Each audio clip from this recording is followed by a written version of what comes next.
Winter season start అవ్వగానే మన face డ్రైగా, డల్‌గా, ఫేస్‌లో గ్లో లేకుండా అవుతుంది కదా!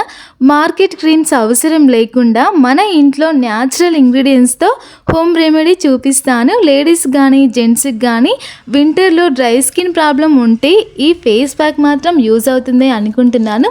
బనానా 2 స్పూన్స్ తీసుకోవాలి. అలాగే హనీ ఒక 1 స్పూన్ చాలు. 2 కలిపి మంచిగా మిక్స్ చేయాలి. ఇలా బనానా స్మాష్ చేసి మిక్స్ చేసిన తర్వాత హనీ ఒక స్పూన్ వేసుకొని మిక్స్ చేసి కొంచెం కొంచెంగా తీసుకొని ఫేస్ పైన ఇలా అప్లై చేస్తూ మసాజ్ చేయాలండి. ఇలా ఒక 2 మినిట్స్ మంచిగా మసాజ్ చేసిన తర్వాత ఒక 20 మినిట్స్ ఆరబెట్టుకోవాలి. మనం వింటర్ సీజన్లో ఎక్కువగా సోప్ మాత్రం అసలు యూజ్ చేయకూడదండి. సోప్ ఎక్కువగా యూజ్ చేయడం వల్ల ఫేస్ డ్రై అవుతుంది. ఇలా కొద్దిసేపు ఆరబెట్టుకున్న తర్వాత చేతికి ఇలా అతుక్కున్నట్టు అయిపోవాలి ఫేస్. తర్వాత ఫేస్ వాష్ చేసుకోవాలి. వాష్ చేసుకున్న తర్వాత ఒక వీక్లీ ఇలా 2, 3 టైమ్స్ ఇలా ట్రై చేయండి. ఫేస్ గ్లోగా డ్రై అవ్వకుండా ఉంటుంది.